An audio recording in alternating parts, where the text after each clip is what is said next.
And welcome to The Regulars. I'm Stacey McGonigal. I had to do the horns because, as we know, Jason is not here. Jason is on a plane. From what I understand, he has messaged the lovely Regulars Discord and wished everyone adieu. Did not receive a personal text from my dear friend to say it was a splash. So he is in the air, I think, currently. Maybe he's waiting at baggage claim. Who's to say?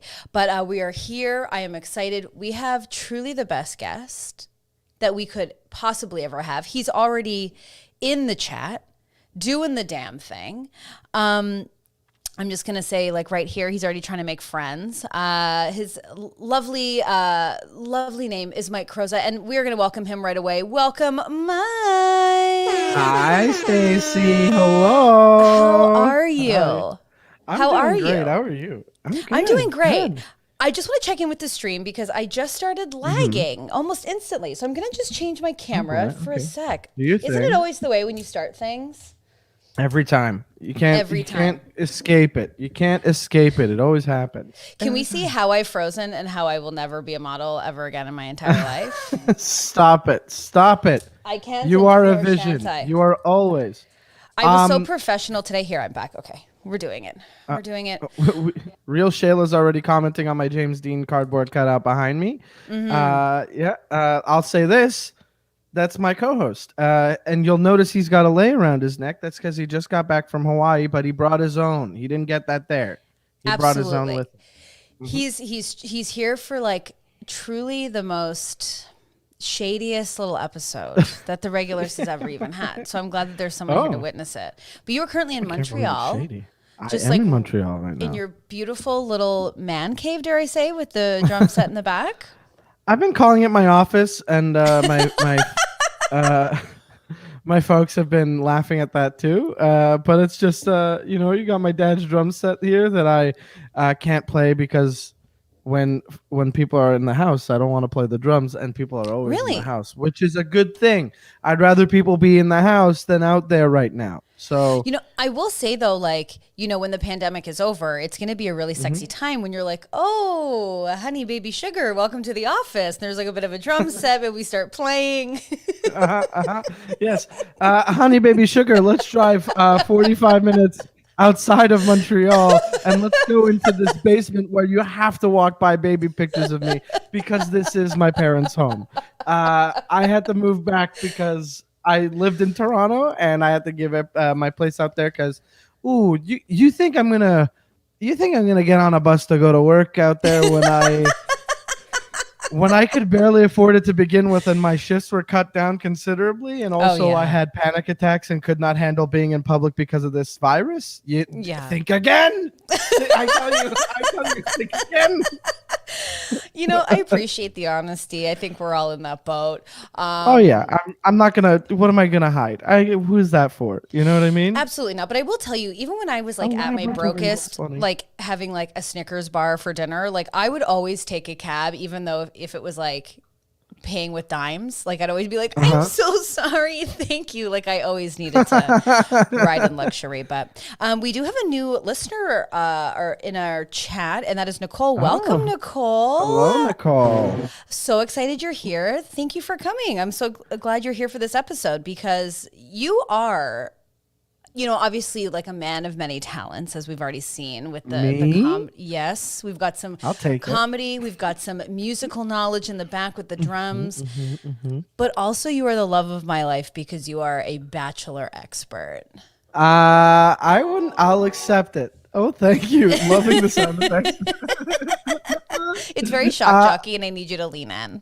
It's my favorite part. I have a soundboard. I'm not going to use mine. Mine really?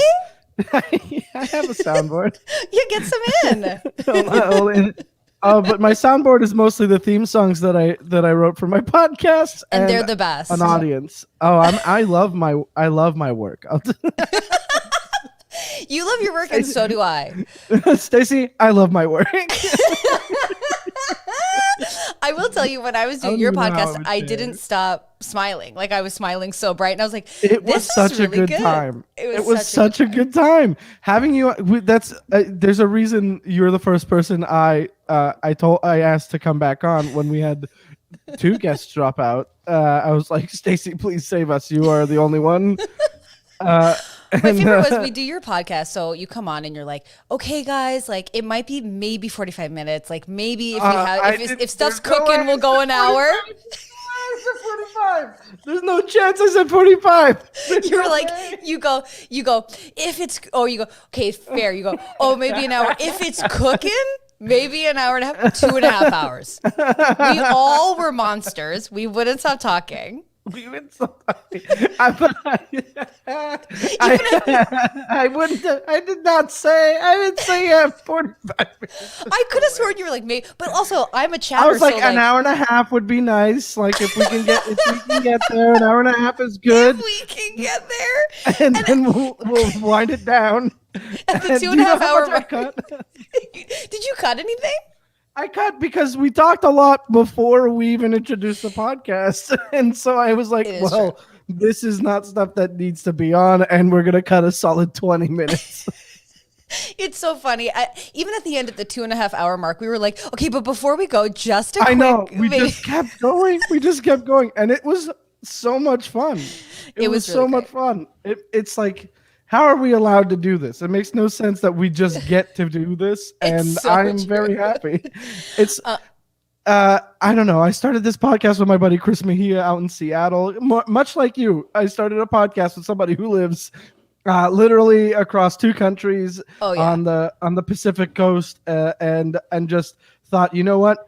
We love this show too much. We already talk about it to each other all the time. Exactly. It makes no sense not to. Why wouldn't we? And here we are. And you were like the first person I thought of. I was like, okay, you got to come do it. And then, I mean, we were already talking about it. Stop it. Well, guess what? We have Jason in the chat right now. Hey. He is waiting to go on a plane. And Jason, I'm just gonna say, I'm really loving what Mike's giving me right now. So I don't know. Have a long flight. Of course, be Jason, safe. I don't know Jason what you're gets flying more. for. Oh, he's going home. He's going back to Los Angeles. Okay. Yes, okay. So safe Be travels. careful. I hear Los Angeles is, how do you say, a cesspool? I moved back to French Canada. A cesspool? So Jason, we wish you a happy flight. I'm excited. I hope he says he paid for Wi-Fi, so maybe he'll be in the entire time, and that'll be really great. Oh, yes. So today we wanted to talk about many things, but the main thing we wanted to unpack was The Bachelor, which is kind of perfect that you're here because this week's episode was something else. It was, and there's so much about it. There's Twitter drama. There's low ratings. They're getting called out for. Which is crazy. Wow. I think it's crazy. First of all, it's not crazy if you're like, Matt's the star. Yes, low ratings for Matt. But the rest of everything happening, I love it. Do you think that there's low ratings because it's so clear that the producers are messing with them so much? No, because if they would have like one producer do a talking head, be like, we have to make this season spicy because Matt James is pretty boring, and these girls are all being so nice to each other, and we're gonna be a little bit more fucked. I'd be like, well, they're leaning in. Let's go. Right. A little transparency would be nice. It is true where it's like Matt is kind of. I don't want to say dumb, but it's the first word that came to me. But like, he's just a bit kind of bland. But like when offered to meet more women, he was like, okay. He wasn't even like, oh no, the women I know before. He was like, I know. To me, I was like, this guy is literally like, this guy would be a cult leader's dream. This guy could like, this guy is just going to follow anything that's getting thrown his way because he signed that contract and he's told you got to do what it is. But he doesn't realize he hasn't been on the show. So he doesn't realize that there are some people that like have bucked the system, you know? Right. Has he heard about Claire? Are we doing that? Oh my God, Claire.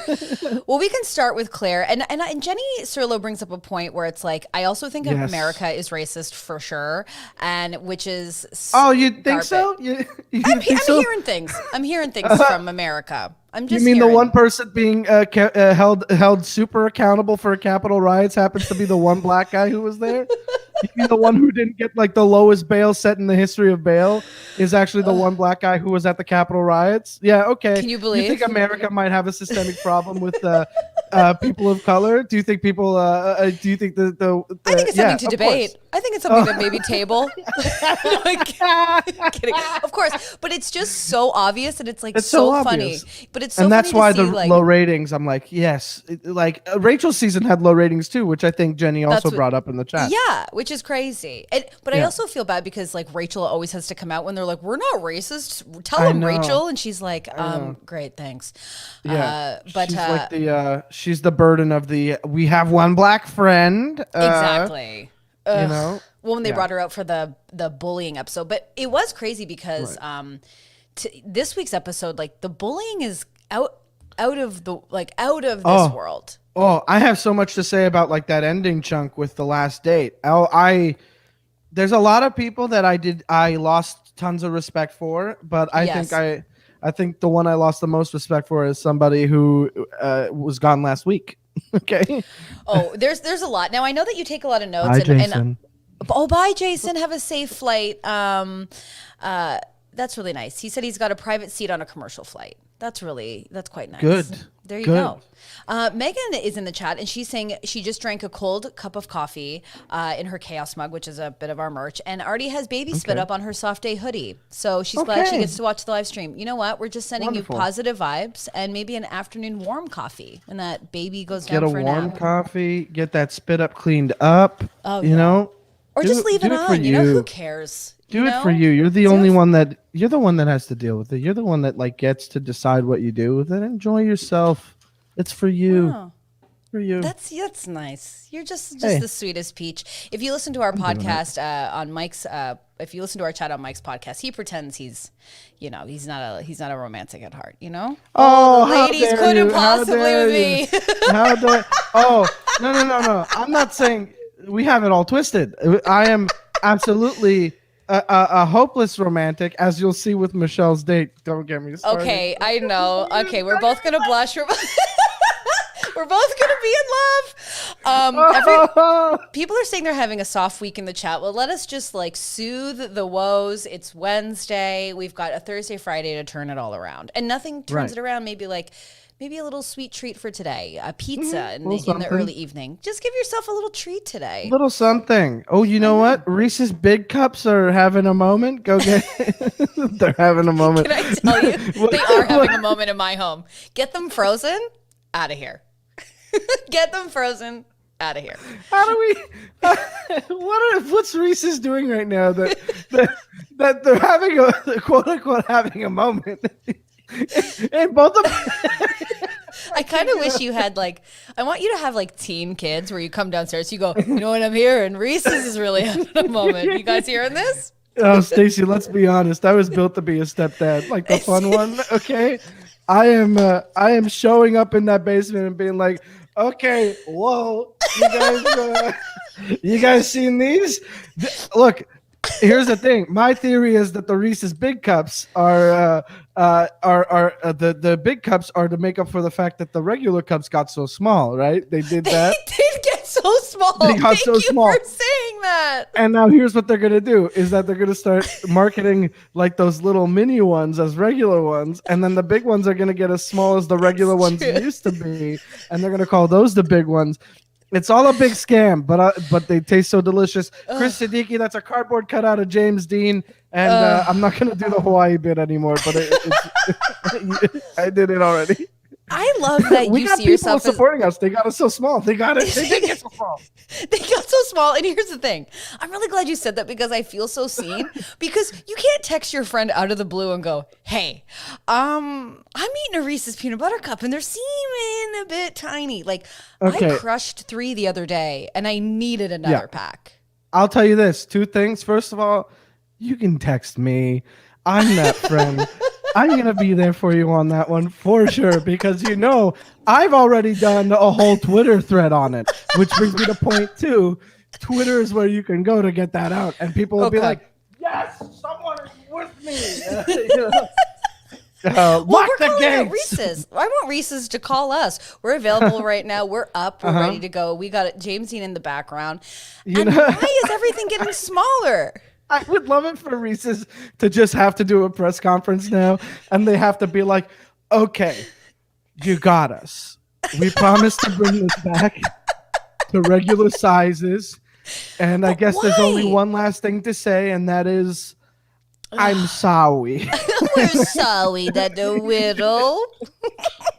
But what's the meeting? Is the meeting like, you think we can shrink them back and no one will notice? Yeah. Like, there's so much air in the pack now. Like, I don't even know what I'm bringing home.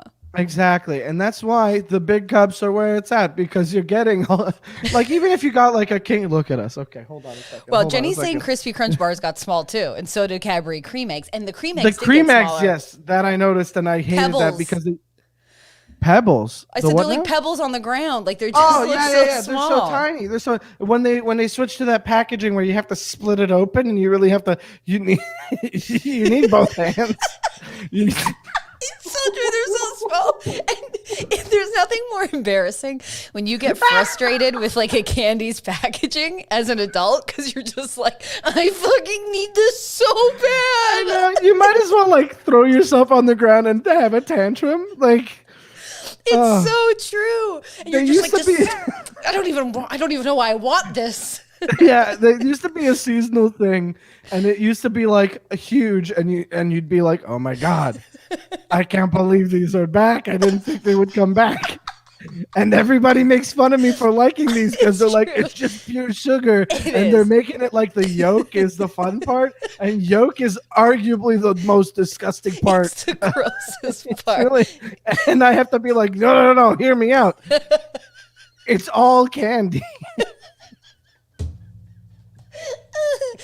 It's so true. Those are, I will tell you, like Cadbury cream egg people are a specific breed.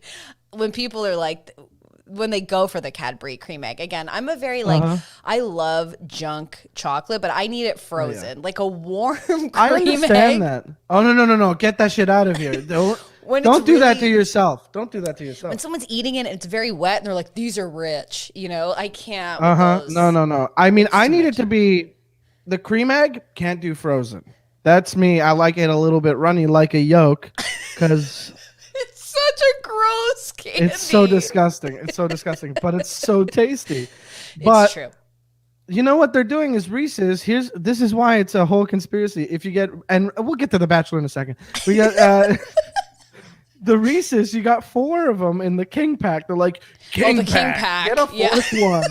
And you're like, oh, you mean they shaved off the top layer of 3 other ones and made this one? And then here's what the big ones are, because you only get 2 in the big cups. They got the 4 cups. Okay, here we go. 2 cups, 2 cups, right? Okay, 2 cups go on top of 2 cups, and we make a melty, and you go, new product. That's how you make millions. To them, absolutely. I was a big. Were you ever a big Jack Astor's? That's in Montreal? No, or is that? It is in Montreal, but there was one location, and it was in the West Island. And I'm an East End boy, and if I had to cross that way, I'd have to snap my fingers and get into some street fights, and I wouldn't want to do that. So I basically no, I wasn't. But when I moved to Toronto, my friend was like, "You gotta go to Jack Astor's. You work at the Eaton Center downtown, and there's one in the mall across." Why are they recommending Jack Astor's of all the places?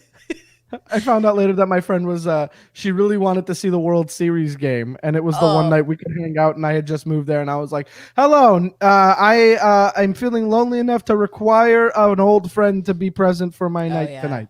I know those. Oh, yeah. Well, at Jack Astor's, they have the pan bread, which is really, really great. And you used to get a free one if you got an entree. And then they took that away. And let me tell you, I had some words at the server for a little too long about it. Oh boy. But they've also made it It's not even smaller. the server's fault. Like we can't look. Here's the I thing, know. servers. We appreciate you so much, and I apologize for any ire I've directed your way, accidentally. I will say, because I am never going to direct any anger at you. No. I will say that if you are a meanie, if you are being mean, I'll comment. I'll comment on it. But Oh, you yeah. think you think that that's going to affect your tip? Stop that. The tip system needs to go. You don't like to tip, or it stresses me out. It stresses me out too, but it's like make it get rid of the stress, make it like a 20% charge on top of it and give It's that to them. true. Why do you have to make it a decision? I don't need this on me. I don't need to be like, well, you have the power to this person's livelihood, and that's why we only pay them $3 an hour because they make tips So and they wild. have to perform for it. It's like, fuck you. Give them a working wage. Why would you do this to somebody? It's true. Although I will say, like, when I was a server, or let's get real, a host, I made tons of money. I mean, was that's what I'm making saying. It's tons like- of money. Tipping is, but that's why it's like it's both ends, right? Like you can get stuck on a Tuesday night shift somewhere that doesn't really open on Tuesdays. It's true. They make and then you just spent 4 hours Yeah. there, and they close early, and you made $12 because nobody came in, versus A Friday night. Friday night. $400. I used to date this guy who used to work New Year's. He was a bartender, and he would make like $600, $700 just in his pocket that night on a New Year's Eve. Ugh. Although Good way my to start the problem- year. Right. How long were you a server for? I wasn't. I was never a server. Really? I You worked never worked a one night restaurant? out. No, I worked one night at a reception hall for a wedding, and it was like a friend of like my cousin's friend hired me for the night, and I was like, no, I don't like being mistreated, and so I'm not gonna. Yes. Yeah, I don't handle that well. So I like if somebody. I was raised a little bit too confident, which is so nice sometimes. When you're like, hey, what you said was mean, and I Yeah, don't yeah. deserve that because I'm a good person. Oh yeah. Oh, Yeah. I mean, when somebody snapped at me for more bread at the table, like really just like a more of this, and I was like, "Hi, my name is Mike, and you can call me by my name," and that was just unnecessary. I'll get you more bread though. you Oh know? my God. And I got a comment about it, and he was like, you can't really talk to them like that. I was like, I don't see why not. We're human beings. We're all equal. I'm just providing a service. I don't stop being a human being when I'm in here. And he was like, okay, all right. Oh my, I love that because I truly and simply took shit all the time. Oh, but right. But if your boss was like, hey, we need to cut someone, I'd be like, can I just go home? Like, I just didn't ever want to work. I mean, I understand. I used to be like, oh, are we cutting people early at my old job? But then again, at my old job, which I'm not going to say where, but it's in the Eaton Center, and there are telephones involved, and they say, and you all look, I used to work at Apple, and it's fine. I used to work at Apple, and it was a good place because like my first week in the Apple store in Montreal, what happened was somebody was giving me shit because they missed their appointment by a half hour. Oh, and it was God, back yeah. in a time when we couldn't reschedule in store. Like this was like 7 years ago. And while he's shooing me out, absolutely yelling at me in front of everybody in the store, my manager just popped up behind me and was like, excuse me a second. Do you mind if I speak to my employee? Okay. And then she turned to me and was like, you don't have to take this ever, right? Like this is garbage. This person is mistreating That's you. You're really a total nice. human being. And so from that point on, I was like, oh, I'm never not calling out somebody for being a garbage person. And it has worked out in my favor. And it has also been a detriment to some interactions. But I never walked out of there Whoa. feeling like I didn't do my best to make myself feel better about a situation like that. I feel like that's I'm such a happy good. that day I was allowed, But I feel like that's such a good message because it's like, I feel like a lot of people, including myself, and I know we have a lot of soft days going on in the chat, but it's like, yeah, maybe we stopped advocating. We need to advocate for ourselves, which you often forget. I mean, it's like, oh my God, I've worked every freaking retail job imaginable. I was, yeah, and it's not fun. I mean, I used to work the like camel toe fashion, like for women that would buy workout pants. They'd be like, you have to go in and tell them when they have a camel toe and be like, I think we got to pull them down. But basically I was tailoring fashion flared workout pants, and it was the worst job of my life. They were so mean to me. That sounds like exactly the environment where you could, where you're walking in with the understanding that I get to be mean to these employees. They're paid so much because I get to be mean to them. I get to be mean to them, and it's just like you're like, yeah, it was just such a nightmare. I feel like Mike has frozen a titch, but I froze as well. So, you're back. Yeah, I am back, and my internet just has been doing this thing lately. It's so funny.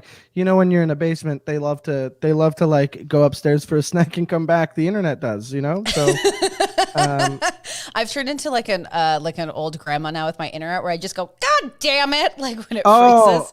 I'm not. It's a real problem. An old grandma or a young Mikey, because I've been doing that since I was a teen. Except I swear in French.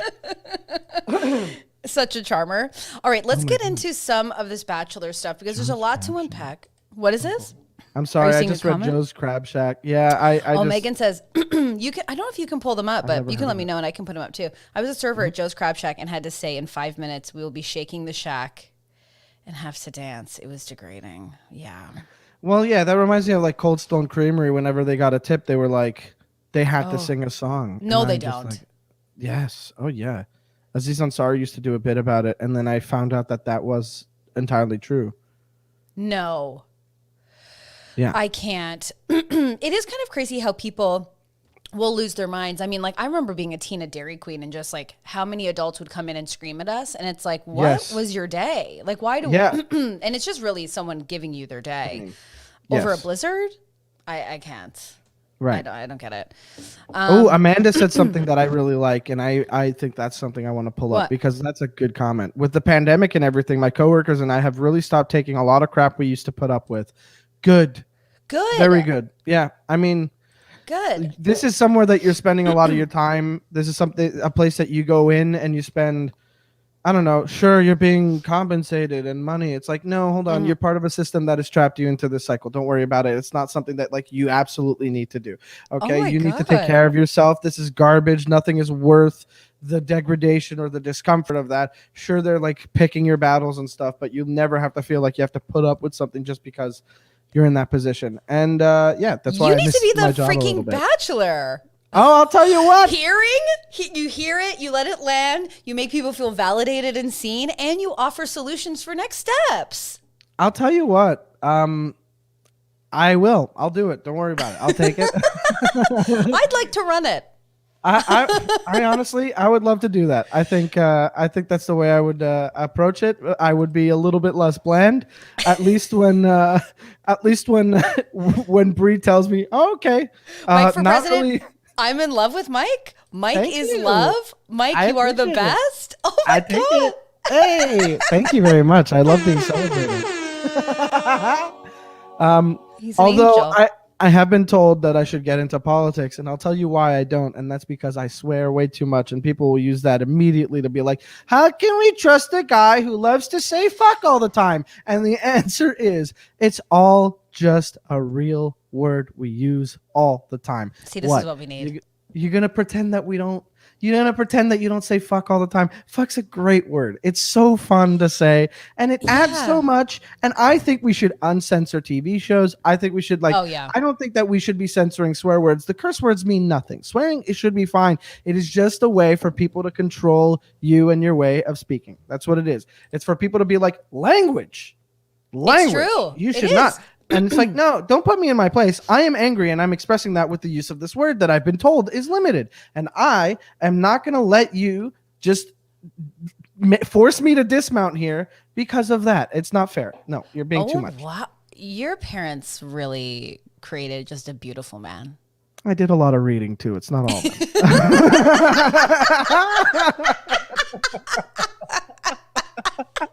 I love how you're first like, my parents really made me feel confident. You're like, hey, it was more of the confident reading. Enough to pick up a book.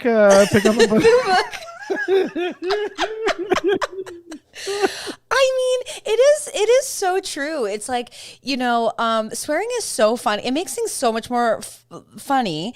It also really helps you express your anger efficiently. Right. And it is really funny to think that people walk around pretending they don't swear. Or actively avoid swearing by using substitutes that are just as stupid sounding. Like, you're telling me that people out there saying dadgum instead of goddamn are really having the time of their lives? Wait, like, people are saying dadgum?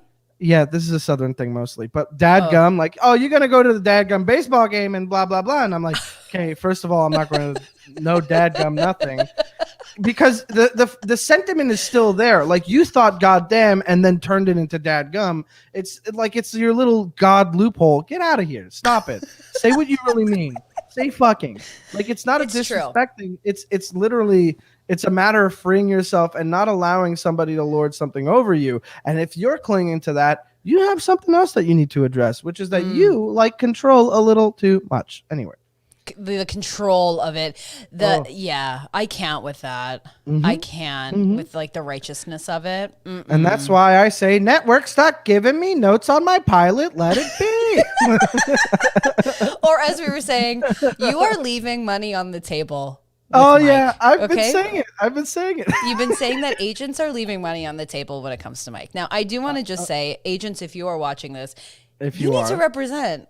You just need to represent Mike. I'll take it. Let's talk. I'll tell you what. Get me in the room. I'll make it happen. Do you have the headshot? You got the resume? I need new headshots because the last time I took headshots, I was a solid 60 pounds lighter. It was, I went through a breakup and did not eat very much. But then I was like, wow, headshot time. I've been holding on to those. But that's okay. But you know what? Yeah, get new ones, or even just take some nice pictures of yourself. I was using a headshot from when I was 23, and I'm still using it. So I don't know how important they are, and I look different. I'll tell you that. It's different. I mean, I'm excited to keep using my headshots that I have now, and just be like, we've all been through the same year, huh? Haven't we? And I'll look in the room and just go, the pandemic? Do we need to address? Yeah, okay. And I'll be like, oh, yes, I am graying a lot more visibly than I used to be. And they'll be like, we like it a bit more, actually. And I'll be like, make me a detective in your cop show. Oh, my God, you should be a detective in a cop show. It's a dream role. I would love to be a detective. Yeah, absolutely. Are you a serious one? Or a comedic? No. Like, are you like, hey... Typecast me in every detective role. I will take it. Comedy, drama. First of all, let's not bury the lead here. I do have a degree in theater performance. I have done it. I know. Let's not bury the lead.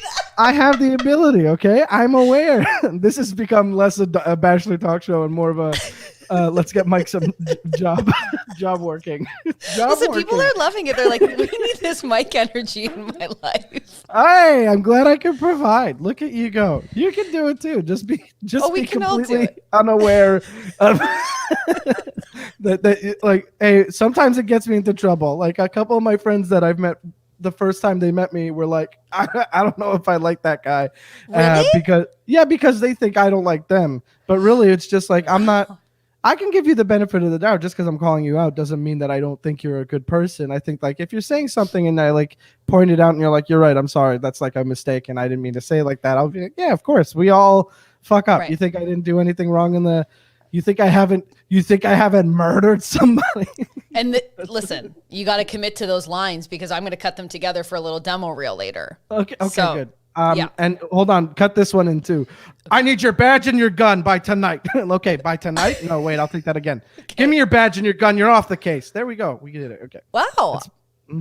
One small note, just to call it. I think by the end of today's show, we'll just really give it 100%. I mean, I'm talking like Night Stalker. Are you watching that? Because I feel like I saw it. I saw it. It was good. We could throw you into that. Something like. Oh yeah. Edit me in post release. This reminds me of a dumb sketch that never picked up anywhere, and I thought it was so funny. But like, I thought that it would be very funny to have like an acclaimed novelist meet with his agent and be like, I wrote this thing and it's pretty charged, and they're like, we love it, it's great, but like, what you wanted to have this meeting about it, and I'm a little scared. And he's like, yes, I would like it amended to the Bible. You want to put it in the Bible? Just a paper clip. Like, just put it in. Yeah, he's like, oh, is that why it's only 10 pages long and divided like by verse? Well, you see that I was doing a Bible thing? I'm getting it now. I do read. I read the paper thin, paper thin paper. Yeah, good for me. We were not allowed to read my mom chose to be religious on and off during our childhood. And by religious, I meant she'd go to church and be like, you guys know I'm Catholic, right? And we'd be like, okay. But my dad was not having any capacity of it at all. So I feel like I have no references. My folks, growing up, when my grandfather would come over, would have me say grace before our meal, and then and every other night we wouldn't do it. So like that's the level of Catholic that's going on. But if someone was like, if I was a teen or a young kid and they're like, Stacey, say grace, I'd be like, what? Grace? What? What do you mean? Oh, fucking sick. Skateboard out. Jesus, if you're out there, why didn't you even answer my calls? Jesus, we like this meal very much. Please don't turn it into fish and bread. Okay. Hey, can I have some wine a bit? Stacey, stop. You're not 18. What? You're 34. I was doing a drinking age joke and you. Ooh. This is just that's how I talk to Jesus now. I'm like, Jesus. Yeah. Oh, yeah. I'm about to put my jeans on, and I've been a really good girl. Can they please button up? Jesus, I bought a new sweater, and I would really appreciate it if I didn't feel like it was either too big or too small. Can we get a happy medium? No one talks about this enough. There's nothing more depressing than buying something that's so big and you just look like a dumb idiot where you're just like, Oh, yeah. Where you're like, this is supposed to be my size, but to somebody you're like, that size is way bigger. And you're like, what is wrong? Why can't we get like a uniformity across the board? You know what I mean? Oh my God. It is very frustrating. And look, it's all made up. There are plenty of videos on YouTube where essayists have gone and been like, so this is a large at this company and this is a large at this company and this large is like 6 inches smaller than the other one, and you're like, what the fuck? I used to only shop at Old Navy because the sizes are just so wild that you're just like a 2, even though it's like I'm a 10, you know. But I'd be like, okay, I'm gonna need a 2 in the cardigan. You're just like, whatever. Go ahead. Sorry.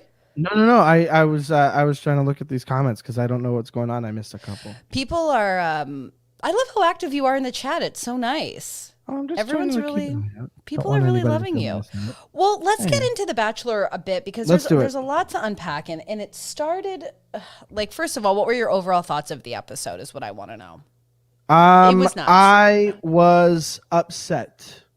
There was a lot to be upset about this episode, but then there were a lot of moments that I was like cheering and 2 moments specifically that I was very excited for and made me happy. And the rest of them, I was like, this is so upsetting. It's great television. So good. It's very fun. It's very fun.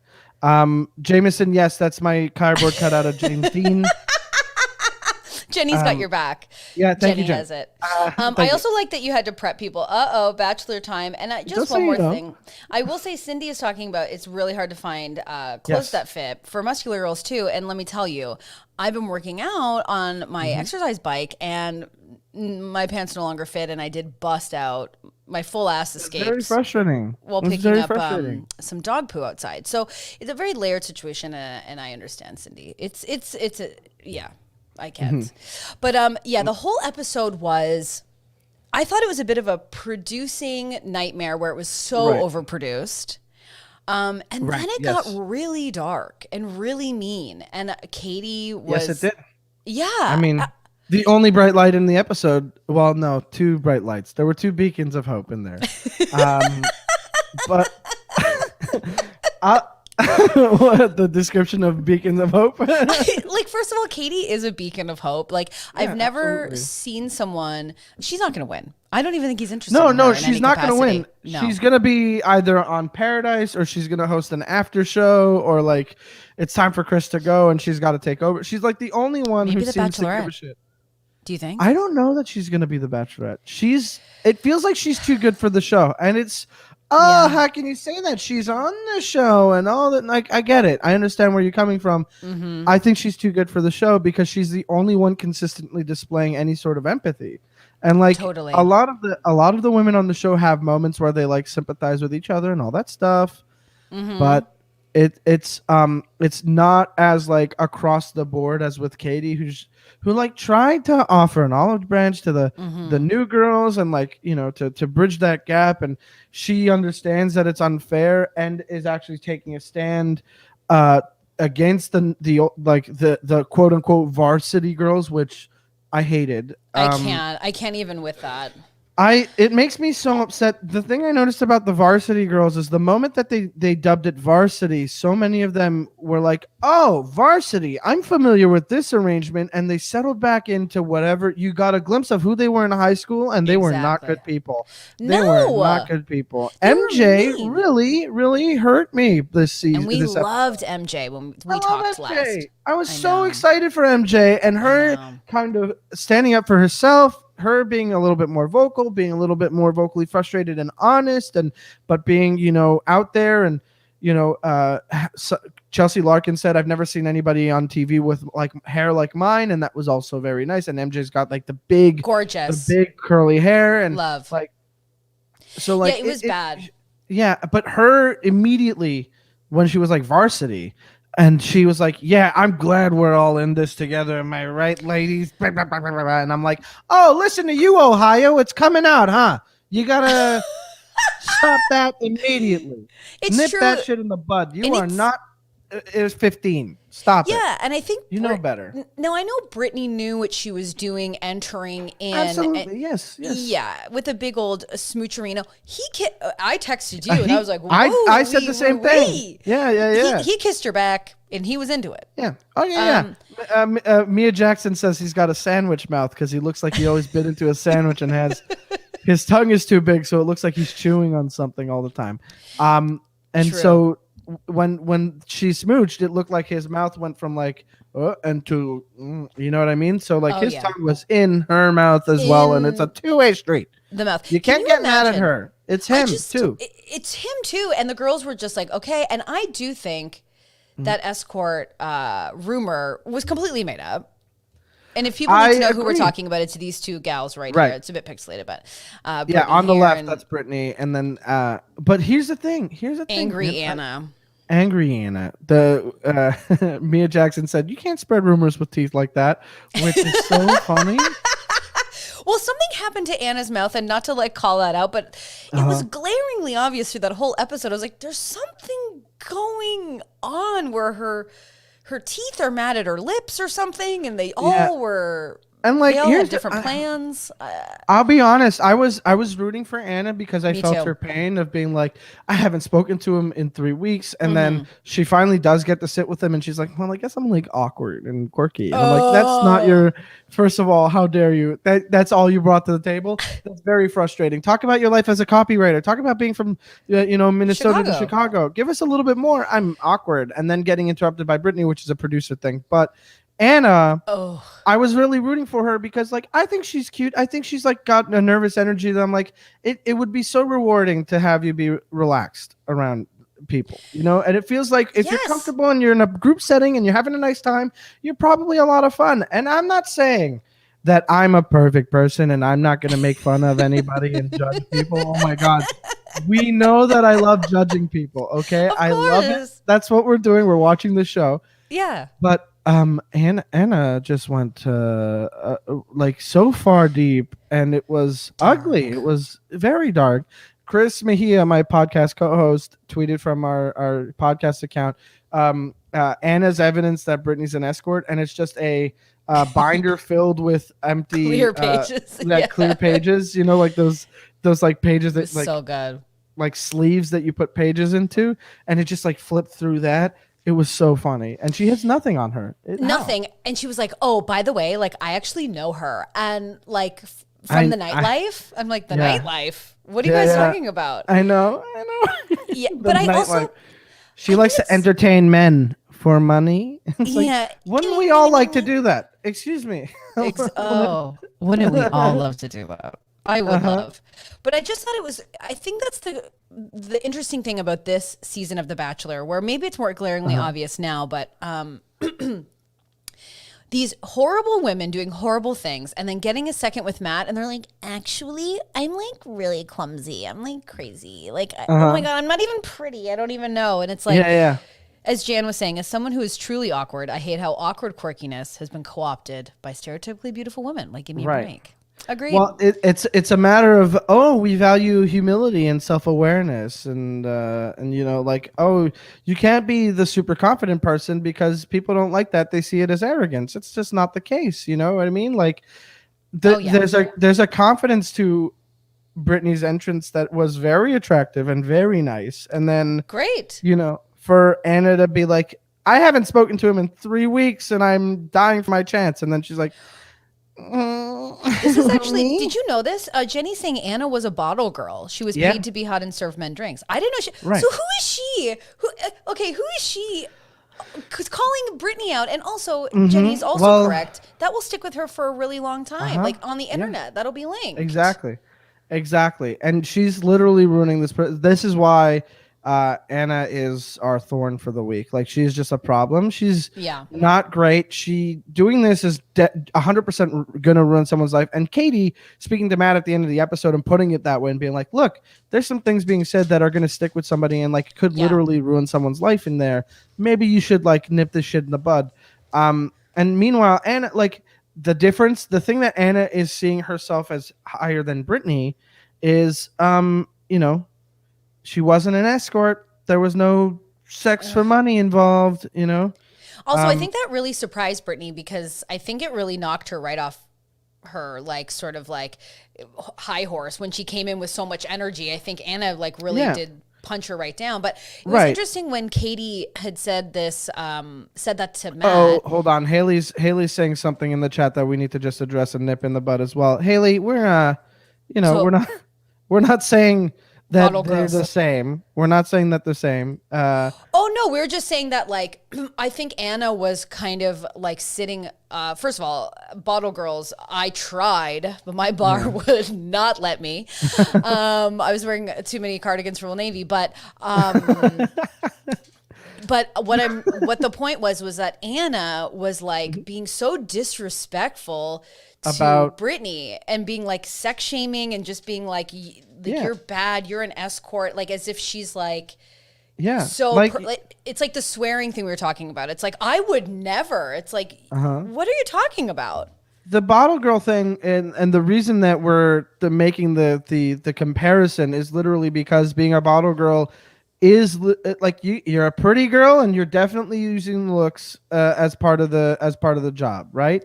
Being an escort, there's like a looks, there's a it's sex stuff, but it's also like it's that's the similarity. Is like you got to be a hot girl and use that to your advantage, and that's what that is. But and it's also like and like she was just like, I know Brittany from around town. It's like, well, let's talk about what your life is. Yeah. Before you're going like my thoughts are that while they were all quarantining, because let's face it, they didn't have the show start and then have these 5 quarantine.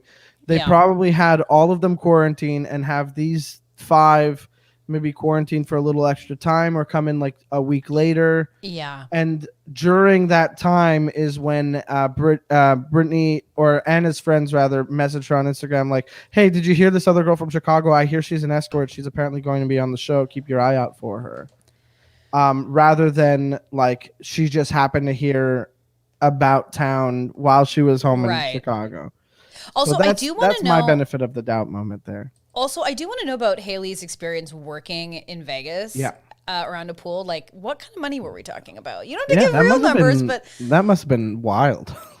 Because I remember I was doing this, like, Christmas movie, and one of the girls I was working with, she was like, oh, yeah, I do, like, pool service. And the money she talked about, I was like, this is incredible. I mean, hard work, but I was like... Anyways, I'm very interested. I mean, I've only been to Vegas once. First of all, very much not my thing. I was there for my best friend's bachelor party, and they were like, we love clubs and pool day drinking and all that stuff. And I was like, I hear the Magic the Gathering convention is happening. I went to see Britney Spears, and it was... I mean, that would have been way more up my alley. I was like, do you guys think we could catch a Cirque du Soleil show? Like... Oh, yes. We would have a good time. I'm not a drugs guy, but I would love to do maybe a little bit of a drugs thing. because when in Vegas, let's do the drugs. 1,000%. I mean, why not? Now, I do want to talk about Victoria. Now, I found this photo of her, which I just think encapsulates, like, what is going on with her? It's a sty. It is. That sty has gotten worse, and Yes. putting makeup on your face while you have a sty is definitely going to exacerbate it. And it looks like she just has pretty minimal, and if any, makeup on. And there's a lot of comments about it, and it's interesting. Whoa, hold on. Haley just says if you serve a pool cabana, it can be in the thousands. I saw that. I didn't want to know. I saw it, and it was just like, oh my god. Whoa, that's thinking back on all the comedy shows that I was like, I promised they would pay me $30, and then we didn't do so hot at the box office. We'll e-transfer you later, and then you email them. And it's like, yeah, if I pay you, it's going to be like out of pocket, and I really like, It's so true. I'd be like, you said that I would make. You think I wanted to do your show for 3 people? There's just nothing worse when you like have friends who like make big money, like Haley's talking about, and then you're like, well, I did an improv show and made $50. So yeah. And also, that's a high rung on the ladder there at Stacey McGonigal. I mean, it wasn't every week. Brag. It was maybe a once a month thing. They had a rotating cast. As someone who ran a monthly show, I was also doing a lot of paying out of pocket, but I wasn't a little piece of shit about it. It's nice that you paid out of pocket. That's nice. It only happened like twice because a snowstorm hit one night and we didn't want to cancel. And then another one was like the first nice day in May and nobody wanted to be indoors. You know what's one thing when you do a show and it's pretty small and someone is very loving and sits in the front row and you go, we won't mess with you. And then the whole night it's like, it's about them. Yeah. They're ruined. Yeah. But I will agree. I think there is something wrong with Victoria's eye. And the reason we're bringing it up is because she is a terrible person. She's not great. She's not good. But what's frustrating about Victoria is obviously she's a terrible person. If you listen to Mike's podcast again, I highly recommend that we did a massive deep dive. You continue to do. She's a Trump supporter. She's not good. Yeah, she's a Trump supporter. She had like a tanning business but was also a private jet flight attendant and got arrested for stealing food. And she's like, I'm proud of it. Now I don't have to tell my husband to Google me. Now he'll just know. Exactly. She's really doubling down.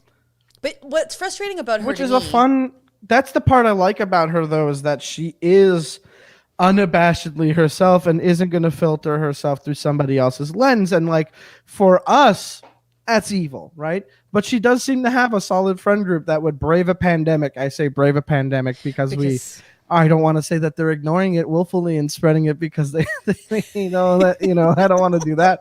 But I say that they're having parties. But the thing is, like, she must be fun to them. And it's because she is unwavering in the way that she is just herself.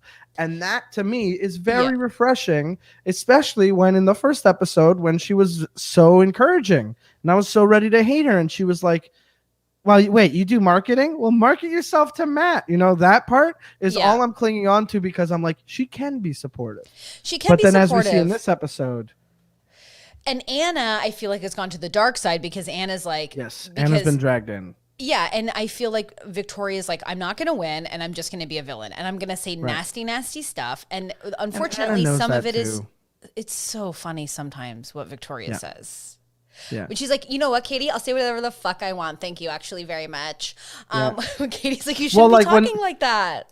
Well, she said the trash just took itself out, and Katie's just like, just had the conversation with Sarah about her father being very sick, and Katie is like, hey, she's not here anymore. This isn't serving any purpose. Like, you really don't have to be doing this. How about we focus on everybody here and try to maybe not be so toxic? And she was like, and Victoria demanded an apology after that, one-on-one with Katie. And she's like, I'm just expressing myself. Name calling and expressing yourself are two different things. She's like, well, I express myself by name calling. You're like, excuse me. Excuse me. That meeting between Victoria and Katie looked like her makeup was done. She was ready for the day. Victoria comes in crumpled PJs. I know.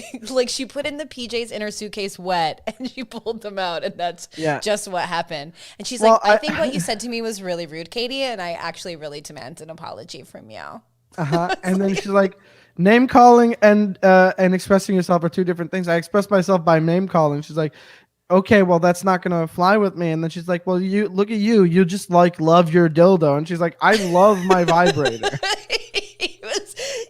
Like she tried to turn it around, and Katie's like, what's happening? Oh, we're gonna talk about that in just a second. Oh, the comment. There was a comment. Okay, we gotta talk about it. Okay, let's get into it now. Let's just do it. Okay. So I loved that Katie defended Sarah on her way out. I love that Katie stands up. Katie, first of all, marry me, Katie. Obviously, said literally every guy worth their salt watching the show that isn't a piece of shit and wants a woman of substance, and Katie seems to be that woman. Damn. Like everybody's saying it. Good luck, me. But so I'll push you to the front of the line. It's money on the table. It's money on the table. Give me your badge and gun. Okay, so ooh, I'm scared. I'm scared. It's supposed to be stern, not scary. Let me do it again. You worked for me for a very long time, and I've seen you grow, but this is just will not stand. You're off the force. I mean, Katie is wonderful, and I think that she's definitely setting a standard here that I appreciate, and they're definitely editing her in a way that's like, what do we think? Maybe new Bachelorette, maybe, and I don't think so, Katie. but maybe. I don't think so, but Katie. maybe. Yeah, Okay. maybe, but. So Katie spends all this time defending Sarah, who the week before is like, well, I think I should go. And Katie's like, I really need you to like at least stay to see if you like, if you have this real connection with him. I would hate to be at the end and for him to pick me and then think like, well, what if he still like actually was supposed to be with Sarah? Like, you should at least be here for that. And she was like, well, no, it's because my dad has not ALS, years, not months, weeks to live. And first of all, what are you doing on the show if your dad has weeks to live? You've upended your entire life already, and you're not going to stick around for weeks to live. First of all, I disrespect you on that count 100%. I spit on you. No, thank you. No, thank you. No, thank you. 100%. I could not stand that. I hated it so much. And then when she talks to Matt, no mention of like, yeah, my dad is why I'm leaving. None. She's like, the girls are bullies. And no mention of Katie coming to talk to her and being empathetic and trying to get her to stay. No mention of actually the one person doing everything that they can to like make somebody's experience there enjoyable, taking on the experience, like the role of a producer. I truly think that Katie's doing way more work that the producers are neglecting to do, because like they are dealing with people and they forget that. Well, Katie's asking people to step up. I mean, like, I couldn't believe Sarah. I was really shocked. Anyway, so Sarah leaves, but then things have been unearthed, and you give the juice. Give the juice. Well, turns out before the show, she was dating DJ Bijou. And then after the show, she's dating DJ Bijou. And first of all, I don't know who the fuck DJ Bijou is. Who the hell is DJ Bijou? I don't know who DJ Bijou is, but she apparently also dated G-Eazy, who's also another white. He's a white rapper, and so she does have she has a type white guy in DJ. His real name is music. His real name is Ben Dorman. Okay. And this is actually interesting. They created the song with a house pool party vibe in mind. So we're very much Vegas pool party today. This is very much the vibe, and DJ Bijou wants in. Yeah. Oh yeah. He wants it. Let him in the chat. It's time we take off that ban. I want to look at his net worth. Oh boy. Oh, what do you think? These websites are never right. These never. I know. We did this on Alan Shane Lewis's show the other night. Oh, really? We looked up Lumidee from the "Never Leave You" song, and it said her net worth is $5 million, and I refuse to believe it. That I don't believe that. It's true. It's not. I also want to presume that her conversation with Matt was cut down, and she mentioned her dad. But I will say, the way he's reacting is very much going to remember that the girls were bullies. Instead of just being like, "Look, I'm out. My dad's sick. I should be home with him." She was like, "No, they're bullies too, and that's a very important thing to me that you know." It's like, I think that you are also forgetting the accountability on your end. Like, you did not help your case. You interrupted. You ruined the vibe for many women who were waiting for weeks to talk to this one guy that you all Oh, she was Agreed. so You have to selfish. share. So selfish. So selfish. But also the photos that emerged of Right. the wonderful DJ Bijou and Uh-huh. Sarah. Now, are they present day photos of them on a boat, or is this like olden time photos of them on a boat? Apparently, these are recent photos wherein they are traveling during the Traveling pandemic, during a pandemic. and on boats and on beaches and getting all lovey and kissy and stuff, and also being, what's this? Away from your father, who you made a whole stink about on the show, being like, Yeah. I need to go be with him. What's going Get the on there? fuck out Yeah. of here. I'm That's over really that. shitty. It really is shitty, It's and I can't be on board with her. Now let's talk about the woman that you very much love. Let's talk I about the do. date where you fell in love. Oh, I mean, okay. Well, this is a fun one because Michelle is a new girl on the show. Well, we also have to say that they brought in 5 new girls and 4 of them made it through, which is very interesting to me. That poor got- one girl. I know, Kim. First of all, I'm gonna say, Kim, you seem fun. You seem great. You are, first of all, you are absolutely a stunner. Your Instagram presence is nuts. Her dress was incredible. My group chat, like, everybody's like, she's gorgeous. Her body is incredible. I'm like, good for her. I don't like her hair, and I've been canceled in my group chat because I said her hair does not suit her face. And they're like, you're wrong. The bob works for her. And I'm saying, no, I bet that's what cost her the rose. And I'm saying it because they did not have a chance to really talk to each other. They did not have a chance to be like, Yeah. let's get to know each other. And Matt was just like, I don't know. She's going to pick this hair.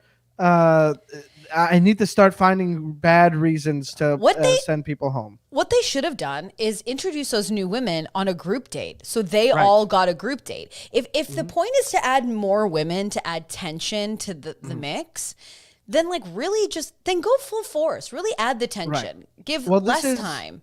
This is apparently something that they do in Australian Big Brother. Bachelor. They can't do it in Big Brother. That would break every rule.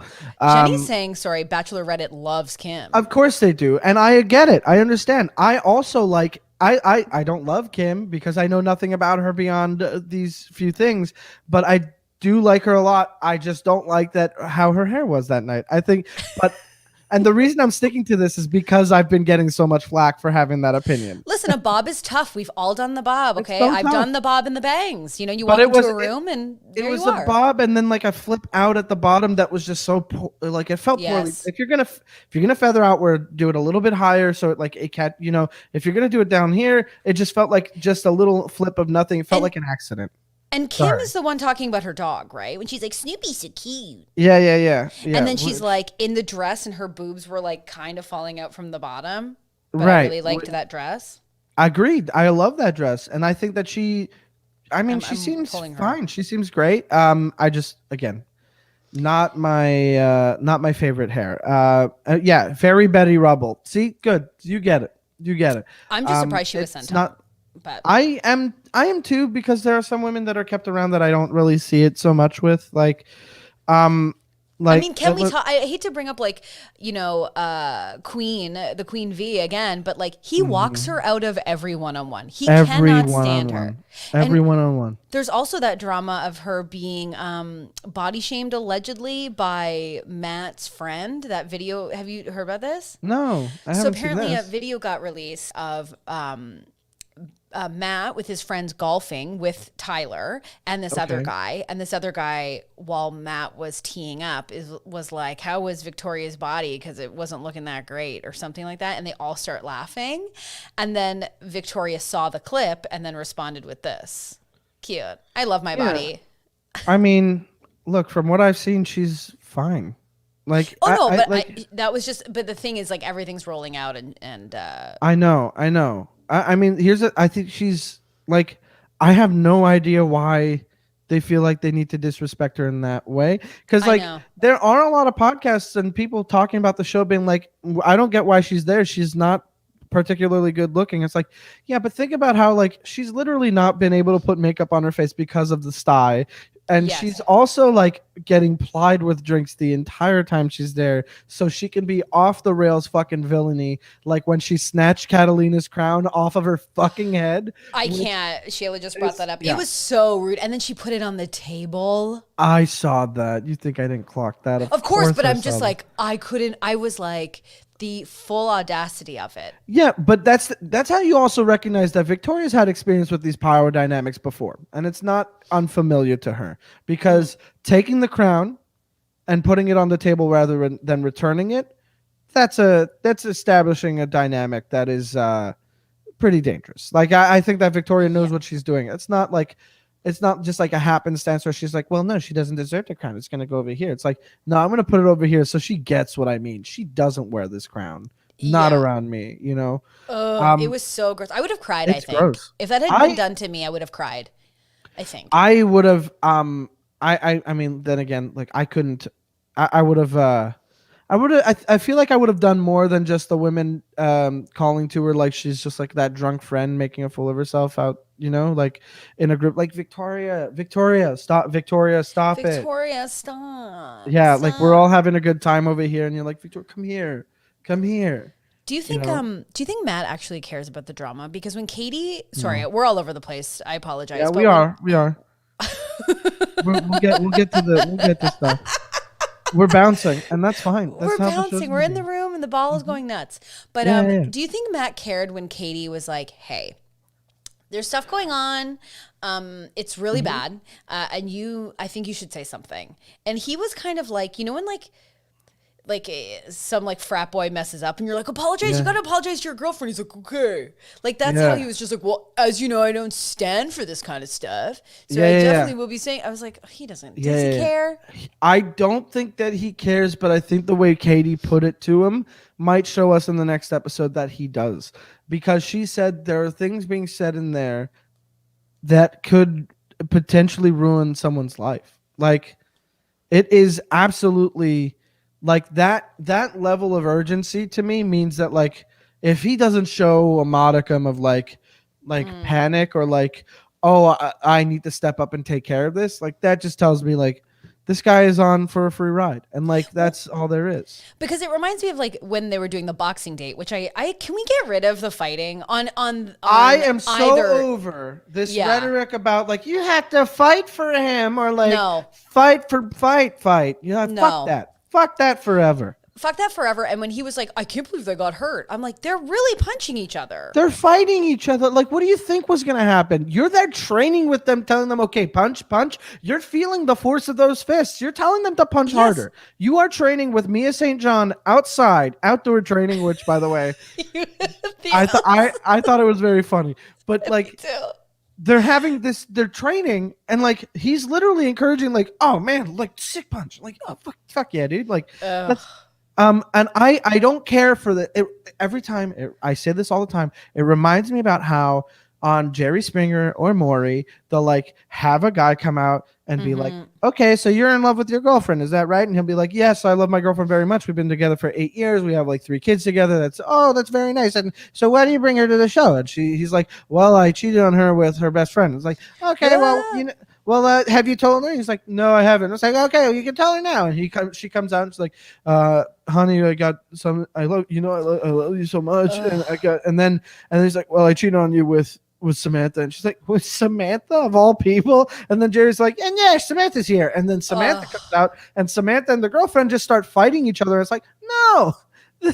Sure, there is some betrayal on Samantha's part, but the ultimate, like the person who like fight him is central. Fight your boyfriend, okay? Yeah. I'm not here to act. I mean, not leave your boyfriend, but if you're I'm not advocating domestic abuse, but if anybody's throwing punches here, you direct them at the person who deserves them. And I agree, Shayla. Even on The Bachelorette, like the fighting, the rugby games, like it's they're just doing it until someone gets hurt. Which who got hurt? She was from Toronto. Serena P. And she was like got trying a throat to play punch cool to the neck. Yeah, just like and then she's like, oh yeah, ow. And I just got punched in the face. I'm trying to be cool. Like I'd be dead. I'd be like, take me home. Yeah. Well, she took a punch in the face so much that she was like dazed. She was like, oh, like probably didn't eat enough that morning because she's so tiny. Like She's so tiny. But can you imagine taking a punch to the face and the day continues? That was, I would have been like, we're done. I mean, I'd be like, I'm not gonna be entirely myself right now because my brain chemistry just got shaken up. My head's not a snow globe. It's not just gonna reset that quickly. You're such a reader. I can't. Why? If I was on a date with someone and something happened, they were like, "Listen, I'm just not going to be myself right now on my brain chemistry." I'd be like, "Oh my God, marry me! Take me to your practice." Stacey, how dare Stacey, don't even get me started. Don't get me started. Marry me, I say. I will. Heartbeat. Say well, it. I don't know if you. I don't know if you mean it. it. I don't know if you mean it because you literally told me you were in love with Michelle. No, not Michelle. Katie. Abigail? But I Abigail. I huge crush on Abigail. But found out she's a Republican, and that is a huge red flag. No, she's not. Why are they all Republicans? I don't. Well, that's the thing is a lot of them aren't apparently, but they act like Republicans, which is nuts. Abigail is a Republican apparently, and only like somebody on TikTok did a dive on everybody and was like, Chelsea's a registered Democrat, and like Anna's voted blue and has been very vocal about all this stuff. Abigail has voted Republican and only said these things about social justice and whatnot, and they were from 2015. So Whoa. she's definitely being set up for Bachelorette, and I'll say that I don't. The Republican thing is such a red flag, and it also is not helpful that Matt was a registered Republican until like 2019. He was? Yes. Oh, big time. Big time. It's why nobody fucking likes him. It's such a huge red flag. Oh my God, I didn't know. I thought when we were doing your podcast that you were just kind of doing like, oh, maybe he's Republican, but I was like, he's actually, that's so wild. At least, but then at least he's been vocal. He protested during the George Floyd protests and the Black Lives Matter, and like, yeah, but it's, look, I can't get into it any better than, look, I'm not saying this to plug my podcast, but we didn't get a rose. The latest episode came out today. Mia Jackson, very funny comic from Georgia, was on, and she puts it in a way that, like, thank you very much, Stacey. She puts it in a way that is very, very helpful. And, she explains like, the biracial experience. Like she's a Black woman who's like, okay, well, like I've met a bunch of these guys who like haven't been around Black people all that much, and like there is this like you need to feel like you belong somewhere, and like that can manifest itself in all these ways. And so she goes into it a little bit, and I think it's a very important thing to recognize. It's very insightful.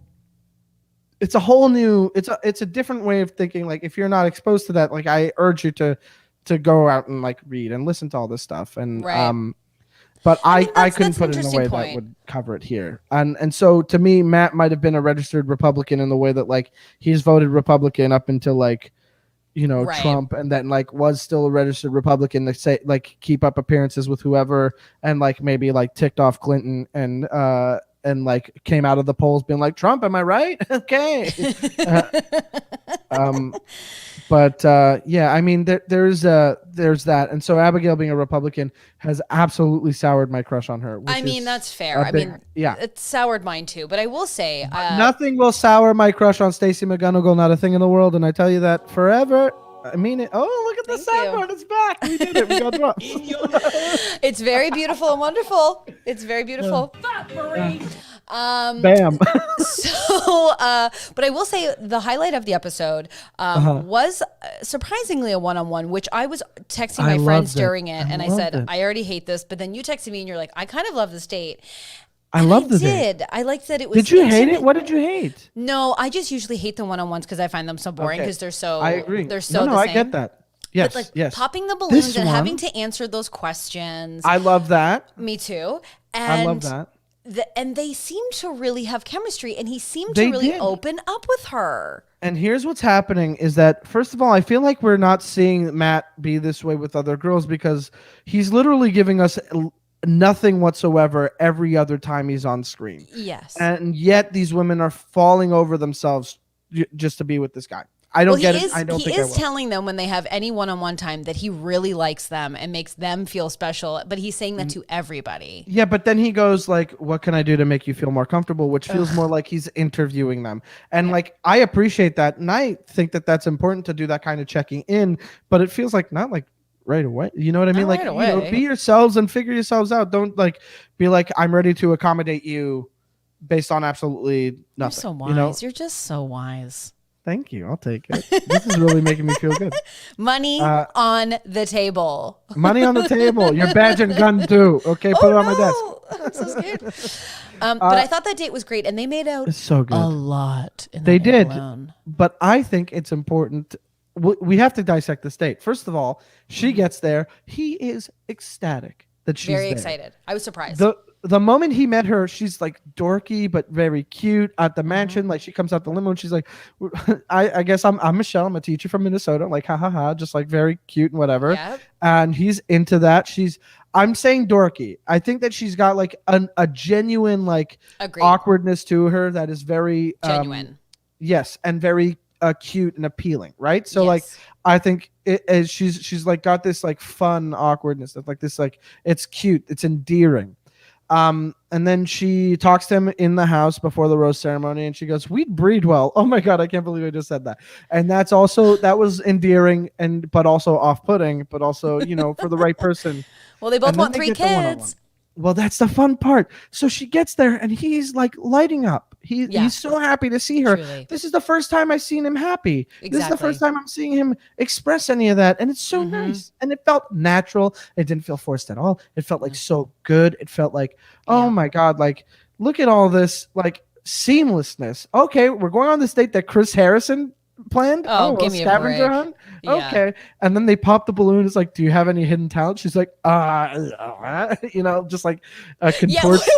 what a weird. First of all, I had to watch it again yesterday because I was like, what was that talent? She was just kind of like, it was like a double jointed thing. And I he like was like, that how he did made you fun even of figure her. that out? I Yeah. thought that was fun. I was like, oh, he's a I bit did too. sarcastic. This is Yeah. cute. This is what real flirting looks like. And I liked Exactly, it. exactly. And then when this is my favorite part. It was right beat for beat out of a rom-com. Okay, I'm gonna go through the whole thing. Okay, we're gonna go through the whole thing, beat for beat a rom-com from this part to the end part that I'm gonna describe. Okay, they have to answer another question. How many kids do you want? And she's like, well, should we just say it at the same time on 3? It's like, okay, yeah, we'll say 1, 2, 3, 3. 3. Okay, and then she walks away from him, like turns her back to him, eyes over, and walks it. And she's like, I guess we should wrap this up then, huh? And like walks away. And he looks at her like, I would chase you to bed right now. It's true. Like, It's true. he is so into her. He and is. then they get to the hot air balloon. They get in the hot air balloon.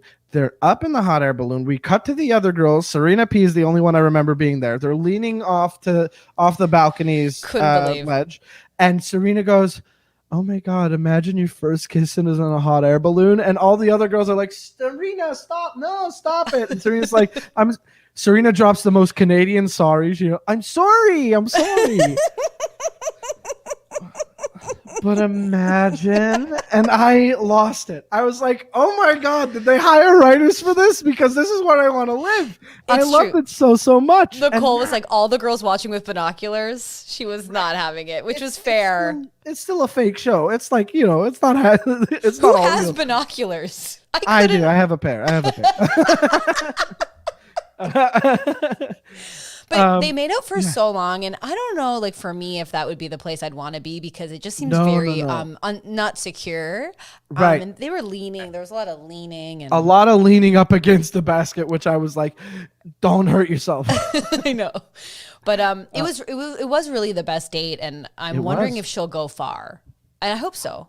I mean, I'm going to say this. She is now my front runner because that date was the first time. know. I'm going to point this out. This is the first woman that he has lit up for that hasn't presented some sort of trauma or difficulty in her life. It's true. She was before just like, I'm here to have fun. I'm here to get to know you. I thought that date was amazing with the So balloons. flirty, so cute. So flirty. Even when she's talking about her difficulties, it's not necessarily like the trauma that made me. It's like, well, my job has been a little hard now, what with George Floyd's murder and like the Black Lives Matter protests and having to do this over Zoom when I can't really have these like discussions in depth the way I want to, and like body language is important, like having that's not necessarily a trauma that made her. That's just like a difficulty in her life right now, and that's not the thing that made him attracted to her or made him light up for her. No, it was an interesting conversation.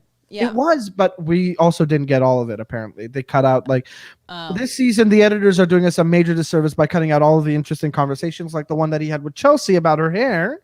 Oh. He had an afro. Him discussing like what it was like shaving his head. Because that would have been nice because he seemed would've been very great. dismissive about like her talking about her journey with her hair. I thought was like incredible. And then he was just like, yeah. She called it a cathartic, freeing experience. And then Yeah. him to relate to it in his life, which we know because of Rachel and Becca have a podcast, and they had Chelsea on to discuss, and they were like, what do you think about the way that they took care of your date with him? And she was like, well, I thought it was, irresponsible. Like they cut out the parts that made him like show him understanding and like relating to it, because he does relate to it. He said that once he cut his hair, people told him it was more approachable, and that made him feel a certain way. And it's like, that's like not, we need to see those conversations. It's like that would take this show to another level, because we keep calling him bland and boring, and it's like maybe we're wrong, because maybe it's just this like disservice in editing, which is like maybe that's why also, besides America being fully racist, but that's what I'm saying. Yes. Yeah. Totally. It's absolutely a byproduct, because Rachel even said back when she was the Bachelorette, there were no people of color working backstage. There were no people of color working on set with them. And now during Tayshia's season, there were a couple, but like they would really benefit from having somebody in editing be like a black person, so that they can be like, no, I think that this conversation is very important, and I'm willing to sacrifice, I don't know, one of the 14 scenes of Victoria rolling her eyes to have a line about Matt being like, well, I had an afro and it was tough for me to like cut my hair and find out that people saw me a different way. You know what I mean? Yeah, of course. To erase to have the first black bachelor, and then to erase the entire experience about being a black man, whether that's like being a biracial black man. He's a black man. He's like, you can see it. He's a black man. You can't erase that experience. Why? What is the point of like having somebody discuss? First of all, Michelle brought up the Black Lives Matter protests and the George Floyd murder, and like how relating to her students and all that. And it's like, arguably, Matt was picked as the Bachelor in response to that movement. Arguably, like, well, he was picked before Claire's season even went out, which was like completely changed. I mean, that's not even how the franchise worked. It was definitely a response. It was 100% a response to this movement, and it was 100% like, hey, we know that we haven't been great historically, but Black Bachelor, and we're like, that'll do, yes, but we're going to wait until we see this. And then we got the fireside chat with Chris Harrison, and I swear the world could hear all the black people turning their TVs off at the same time. 1,000%. It's just straight up such a disservice and a disrespect to an entire community of people who, like, this is a representation that is sought after, that is necessary, that is only going to be helpful in turning those racist viewers that we know exist, whether they're people who are like, well, no, I'm not racist. I love everybody, whether you're black, brown, green, purple. You're like, that's covert racism. That's covert racism.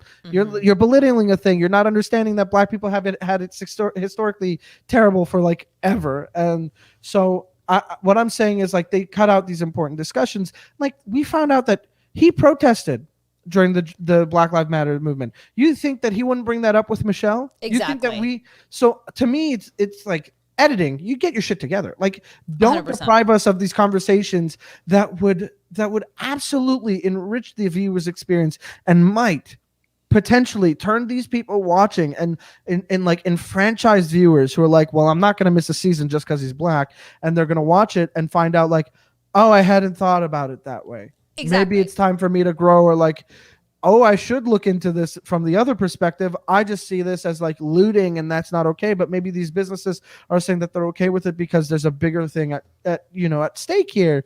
And to me, it's just so completely irresponsible of ABC to be cutting all this shit out. You're absolutely right. And well, I will say that Voodoo Lion, who is new to the franchise, he talks in our Discord. He goes, maybe I missed the right episode. I'll say the episode was very fun, despite because you're not aware that you're missing out these conversations. I didn't know that, and so now I need to know where you get your sources from, and I will now be doing my due diligence. The Vulture puts out a recap article. Ali I can't believe, is very, very good. She's very, very good. And then the comment section is where I got the people talking about Matt's conversations that were edited out. Well, as we're approaching the end, I want to ask, what do you think? Like, what are your calls for the next episode? Because I think Anna and Victoria, he's going to kick out. I think it's just too vile for them to stay. I think he's going to go, I'm not standing for it, and you're both gone. Right. I think, well, before we move to that, I do want to say he kissed Michelle with his eyes closed, which is a huge deal. I think they were open. I'm going to send you some pics. I think that they were closed for a lot of it, and then in the car they were open. So Chris texted, my co-host texted me, his eyes are closed, she's the one. Right? I mean, I really hope he found the one, because it was really nice to see. It was a really that sweet date was so fun and so sweet, and they're on the same page about, so enough much. that I'm like, they have that chemistry, and I love that. And see, Jenny, she agrees. I'll watch it. I'll watch it after the pod today. I'll go back and watch. Yeah, it's the kiss at the table, not the one in the car. The kiss at the table is when they're closed. A lot. He hasn't kissed someone that much at all. Well, they were in the hot air balloon. They kissed, but we didn't see his eyes because he was behind. Right. He was smooching, and her face was here. Yeah. And then at the table is when he had his eyes closed, and that's an important to the world, seeing him kissing with his eyes open the entire time, and just basically like looking for trauma. Peeking, yeah. Looking for trauma. Yeah, just like haven't found it. Yeah. Oh my God! So tell me what you imagine is coming up next. I hope Victoria. I hope Victoria's gone. I think that they're gonna pick one of them. I think they're gonna pick Anna or Victoria to stay, because if Anna stays, then they have a they have a 2-on-1 with Anna and Brittany. If Victoria stays, they have a 2-on-1 with Victoria and Katie. I think it could be either way, but they're definitely setting up the 2-on-1 by having Anna and Victoria be best friends. If they do a 2-on-1 with Katie, I'm going to lose my mind that they've disrespected her so much. I agree. I think Katie deserves a 1-on-1, and for her to but I think she deserves a 1-on-1 to be like, I'm realizing that I'm just not into this so much. Oh my God, that's such a good call. He's going to get a 1-on-1 with Katie, and she's going to leave. I hope she does, and I hope she comes right back home to me, her very proud and supportive husband. I think maybe she should come back to talk to Mikey. But I hope that, and you know what, Katie, if you're listening, we love you so much, and Mike and I would like to personally have you on a podcast. Both of ours, or just one beautiful one. We'll share on both platforms. We'll do and whatever we can. We would love, and we will be respectful. And I dare you not to follow. We're already such huge fans of yours. Don't worry about it. I dare you. Jenny, it has a big crush. She's like, I'm so in love with you. Thank you. Wow. Yeah. You're, the 2-on-1 will happen with Anna and Brittany is a hell of a prediction. I think that's probably it, because they are running out of steam on Victoria, because Victoria's getting called out by a lot of the women now. They're like, Katie's the only one standing up for everybody, but Victoria's kind of just being ignored by the other girls, and the Catalina thing with the crown was a lot. So I think Victoria might be gone, but I also think they finally gave us the soundbite that they've been teasing for since before the season started, with Serena going like, "Yum, daddy," which I was like, that's so funny. I can't wait for that moment. I hope we see more of her. Yes. And then so she is most likely gone very soon. I think that there were so many women in that varsity group at the end of the show that reverted into like high school status things, where like Serena C was very comfortable with it, and MJ was very comfortable with it. And I don't know who else. I can't think of who else was there, but they were all too comfortable with those roles, and all too familiar with that it made me feel like these are people with like some unresolved stuff happening, at the very least, this is a side of them that is buried deep for a reason, and is resurfacing now because it is such a dissatisfying and upsetting part of their personality. I will also say that under the radar, and not so under the radar that she's completely disappeared, is Brie keeps getting roses. Yeah. And she's wonderful, and I think she's going to make it. I think my front runners remain Brie and Michelle. Those are going to be my front runners for the show. I think Rachel is going to make it far too. I agree. Rachel is going to make it. Yeah, they're showing less. And I think Abigail is going to do great, but she's going to get heartbroken. I don't think that she's going to make it to the end. I'm wondering. She's going to get forgotten in the pack. There's going to be that storyline for sure. She's going to be tugging on her ear in the background, and he'll be like, what do you keep doing? And she'll be like, Remember Oh. me? Yeah. Oh, this hurts more than you can imagine. And I then know. she takes out her hearing aids and she's like, I just can't talk to you right now. You know what I mean? Like Mike. I saw that on Twitter. Some a kid in a classroom was like being yelled at by his being yelled at by his parents or something, and he was like, "Yeah, I'm not doing this," and took his hearing aids out, put them on the table, and his sister was like, "Actually, we gotta applaud that. That is like very good." That's huge. I would be like, that's fair. You've really set a clear boundary, and we love that. Yeah, exactly. Now, thank you so much for being on. I want to, we've already talked about all of the amazing things that you are doing, and I'm a fan of all of them, and I think everyone should follow all of the things you're doing. The links are down below. If you want to, you can click easy links so you can listen to all the podcasts. But talk about what you're doing. Are you still doing Fresh Bummer Boys? Are those still coming out? Yes, so we have a couple banked right now, but we're recording every week. So right now we have like a 3 episode backlog, and unless we have something pressing, they're gonna be. But we are recording. We have one this weekend happening. Bummer Boys. It's spelled like a bad hardcore band. It's X Bummer X Boys X, and it's me and Alex Kalenko bring on a guest to talk about songs that made us sad that week. We've had like bands that we really like Charmer did it, Respire's been on it, but it is a very emo centric podcast. You're a couple of punk boys, so if you're interested in some punk boy magic, you can do that. But you also have an amazing comedy album that's super funny, and if you need a little laugh, which I know we have a couple of soft weeks going on, this would be something to cheer you up, and that's down below as well. I will say, listen to it. It's very goofy and very fun, and I'm very proud of it. And I'm done with being humble about it. I think it's a very funny album. I think it's very fun. Megan had a good time. This is so nice. Thanks, Megan. I'm glad that you had a good time. Megan. I will say your stand-up is absolutely incredible. I've been very lucky and fortunate to be able to sit in an audience and watch you perform, and you are a goddamn joy, and you make everyone feel so good. That's what I want. That's what I want to do. Just so many, everyone's fallen in love. And so you can check that out as well. And follow. Mike. I'm pretty easy to find. It's just my name, Mike Carrozza. MikeCarrozza. And I will say, we didn't get a Rose podcast has an amazing Instagram as well. You have a lot of juice. Oh, yeah. You're very fun on Twitter. Mejia, I'll tell you that. My co-host, Chris Mejia, at Topher Mejia, Mejia. Don't plug him. He has millions of followers. He should be plugging us. on TikTok. He's so close to 100K on TikTok right now. But he's taking care of our social media and doing an amazing job. Like I said, really one of our tweets this week, I think if I pulled it up now, we're at a couple thousand, but like it got shared around in like Bachelor roundups, and a couple of our tweets from last week did the same. And he's just very good at it. It's very shocking that someone could be good at it, and here he is. I will put their Twitter in our Discord in our Bachelor Discord, so we can all have a bit of a laugh while we're watching The Bachelor. I adore you. Come back whenever you want. You're truly say such the a word. pleasure. I'll be back anytime. Such a positive light and such an incredible, intelligent man that we all just adore. And everyone's just having a great look at this. Dadgum batch. We will be back on Friday for a little casual Friday extravaganza. We will have a little cocktail. It'll be a good time. Ooh. If you're new to the pod, you haven't watched, you haven't subscribed, do that. Give us a little like. That's always fun. And Were you going to say something?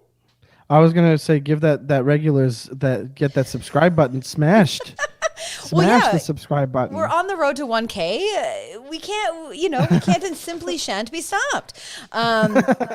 We adore you all so much. Thank you for watching, and we will see you on Friday. Bye.